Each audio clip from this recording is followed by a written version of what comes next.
Bismillahirrahmanirrahim. Assalamualaikum warahmatullahi wabarakatuh. Em, Selamat datang kembali teman-teman di channel ini. Pada video kali ini kita akan membahas tentang tips ujian akademik terkhusus pada subjek bahasa Inggris. Jadi dalam video ini kita akan membahas tentang tips-tips ya, bagaimana untuk ujian nanti, biar teman-teman bisa menjawabnya dengan tenang. Karena hal seperti ini juga teramat sangat penting untuk bisa menjawab soal-soal itu dengan seksama sehingga kita bisa mencapai hasil yang optimal atau hasil yang diharapkan. Nah, sebelum kita masuk ke tips, kita akan berbicara masalah waktunya terlebih dahulu untuk berdasarkan pengumuman yang sudah dirilis oleh Polri, itu terkait dengan waktu untuk persiapan uji akademik ini sendiri pada tahun ini, itu ada pada tanggal 27 sampai dengan 29 Mei. Kemudian ujian akademik ini sendiri, uji akademiknya itu pada tanggal 29 Mei sampai dengan 5 Juni. Maka terhitung dari hari ini itu ada beberapa hari ya sebelum sebelum kita ada ujian seperti ini, sebelum teman-teman menghadapi ujian tes akademik ini sendiri. Nah, dalam tahap persiapan ini sendiri tentu saja perlu beberapa hal yang perlu dipersiapkan, terutama untuk penghafalan terhadap kosakata ya. Untuk kosakata, list kosakata yang harus kita capai target waktu ke waktu, minggu ke minggu ya. Untuk terus dihafal, untuk terus diperkaya terus kosakatanya sehingga untuk jenis soal apapun yang kita temui nanti kita tidak canggung dan kita sudah lebih more confidence ya, lebih percaya diri ketika menghadapi ujian nanti. Nah, dari sistem penilaian sendiri untuk bahasa Inggris itu dikali 30 atau kita bisa mengkategorikan untuk bobotnya 30% dari total nilai ujian untuk akademik ini sendiri. Artinya porsi untuk English lumayan besar ya, 30% dari total nilai akademik ini sendiri itu diambil dari subjek bahasa Inggris. Nah, selanjutnya kita masuk ke tips. Ya, sebenarnya tips ini pentingkah untuk kita um, memahami terlebih dahulu ya untuk ujian kita nanti sangat penting sebenarnya. Nah, kita coba dulu tips yang pertama untuk memahami petunjuk dengan baik. Bahwa teman-teman nanti akan menggunakan sistem komputer ya, bahwa petunjuk untuk ini sangat baik, sangat perlu sekali untuk dipahami dengan baik, terutama terkait waktu, ya, berapa lama waktu yang teman-teman butuhkan, kemudian apa saja yang boleh dan tidak boleh ketika dikerjakan selama ujian ini sangat perlu sekali untuk dipahami setidaknya untuk membuat kita ready secara mental, ya, ready secara the way of thinking, ya, untuk cara berpikir juga. Nah, kemudian untuk petunjuk terkait soalnya, apakah soalnya berupa reading text, ataukah jenis soalnya berupa arranging, ataupun jenis soalnya berupa completing paragraph, ataupun berupa grammar. Nah, petunjuk-petunjuk yang seperti ini biasanya ada di sebelum penjawaban soal ada petunjuknya. Nah, pahami petunjuk itu terlebih terlebih dahulu. Karena untuk jenis soal seperti ini kita tidak ada ujian listening, ya, jadi mengikuti apa yang ada saja, teks-teks terutama yang paling banyak nantinya. Nah, kemudian ketika kita sudah masuk dalam tahapan menjawab, nah apa yang harus kita lakukan? Yang pertama kita harus skim text. Skim text ini seperti apa tekniknya? Itu diambil dari kata skimming ya, skimming teknik ya. Nah, skim text ini adalah ketika kita mau menjawab soal terlebih dahulu kita mencoba melihat nih secara menyeluruh itu teksnya bicara tentang apa. Ya, kita melihat gambaran bahwa untuk kata apa yang paling sering muncul di sana. Kira-kira teks ini berbicara tentang apa? Dengan melakukan skim teks seperti ini, kita dapat memberikan gambaran terlebih dahulu di kepala kita tuh udah tahu nih bahwa teksnya akan bicara tentang ini, sehingga kita ready. Ketika kita masuk ke bagian question, ya. Nah, men-skim ini penting sekali. Nah, ini adalah salah satu tips yang kita lakukan supaya kalau terkadang bahwa ketika kita langsung masuk ke question, sometimes we get confused and what is this? It's so hard, ya kan? Nanti akan ada muncul pertanyaan, it is so hard, I don't know how to answer. Nah, makanya untuk yang skim text ini sendiri sangat perlu untuk dilatih terus dan dalam ujian nanti juga penting untuk teknik ini dapat dilaksanakan.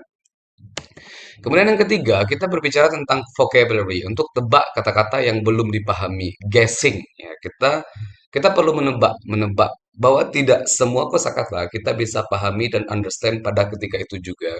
Terutama untuk teks-teks yang mungkin tidak terlalu familiar, misalkan berupa science, misalkan, atau berupa history of America, misalkan kita tidak terlalu familiar dengan itu. Nah, ketika berhadapan dengan case seperti ini, ya try to guess, ya, coba untuk menebak, ya, apakah itu verb, apakah itu sebagai kata kerja, maka tebak saja. Apakah itu sebagai adjective, sebagai kata sifat, coba untuk ditebak. Jadi lebih kepada memahami konteks sentensesnya, konteksnya yang coba kita lebih pahami di sana. Dan is it okay to not understand in each of it? Ya, apakah oke saja ketika kita tidak bisa memahami seluruh kosakata yang ada di sana? Oke saja kok. Karena jenis pertanyaannya adalah multiple choices dan kita answering the question. Ya, bukan bukan mempreteli detail-detail mentranslate. Ya, itu berbeda. Nah, jadi dengan mencoba mengguess dan berani saja mengguess itu sangat penting. Berani mengguess ya, berani menebak itu penting sekali. Kemudian menjawab sesuai dengan teks. Menjawab sesuai dengan teks itu kita ketika ada pertanyaan, misalkan according to the text, based on the text above. Ya, artinya bahwa semua question itu ada dalam teksnya, sesuai dengan teksnya. Nah, itu sangat perlu juga untuk dipahami dan ditekankan ya di pemahaman kita masing-masing bahwa bahwa ini penting menjawab sesuai dengan teks itu sendiri. Kemudian yang kelima, kita bicara tentang lompati pertanyaan yang sulit. Ketika kita bertemu dengan the hard question, ya, bahwa dalam question untuk ujian itu biasanya itu ada tiga klasifikasi nih. Ada easy, medium, and hard. Apakah semuanya akan hard? Tentu saja tidak. Karena dalam pembuatan soal itu pasti pasti dikombinasikan ketiganya. Nah, kalau bertemu pertanyaan sulit, ya lompati saja. Wajarkah itu sulit? Ya wajar. Karena memang yang namanya ujian, ya dibuat untuk beberapa soal, dibuat untuk hard, untuk sulit. Lompati saja, kerjakan yang lebih mudah, nanti kembali lagi. Get back again, ya, into that question. Misalkan untuk question-question yang lebih kepada vocabulary in context, misalkan ya, similar meaning, ya, nah, seperti itu, ya kita nggak tahu kosakatanya, kemudian jangan frustasi dengan itu. Wajar saja ada kosakata yang sulit, we don't know. Go to another question, go on. Lanjut saja, tidak perlu berpikir terlalu lama di sana. Ya, karena masih ada siksa pertanyaan lain yang mungkin lebih mudah, yang sangat bisa untuk kita answer. Jangan terlalu terpaku di bagian tersebut. Kemudian yang terakhir, untuk tipsnya itu gunakan teknik eliminasi. Teknik eliminasi ini seperti apa? Teknik eliminasi ini kita mencoba mencari kalkulasi bahwa kemungkinan jawaban yang lebih benar, ya. Kan ada opsi nih, ada A, B, C, and D. Ada 4 di sana. Kemudian kita mencoba mengeliminasi mana jawaban yang kemungkinan salah. Jadi kalau misalkan ada opsi kita ada 4 nih, ada A, B, C, and D. Nah, C and D kita pastikan bahwa itu salah. Sehingga sehingga kita berada hanya pada dua opsi untuk memberikan jawaban yang paling tepat gitu lah. Nah, jadi teknik eliminasi ini sangat penting sekali untuk mempersingkat waktu juga untuk meningkatkan potensi kita, peluang kita untuk benar. Ya, peluang kita untuk benar juga juga akan lebih besar ketika kita menggunakan teknik eliminasi ini sendiri. Ya, nah jangan lupa untuk menggunakan teknik ini dalam ujian nanti. Ya, selanjutnya calm is the key. Maksudnya bagaimana? Tetap tenang ya teman-teman. Jadi selama ujian tersebut dengan durasi waktu yang ada untuk tenang itu adalah penting sekali. Seperti yang saya sebutkan sebelumnya bahwa jenis ujian untuk ujian ujian bahasa Inggris ini sendiri terkhusus bahwa soal itu memang dirancang dengan tiga tingkat kesulitan, mudah, menengah, dan sulit. Jadi jadi untuk tenang itu adalah kunci yang sangat penting juga dan jangan lupa berdoa ya.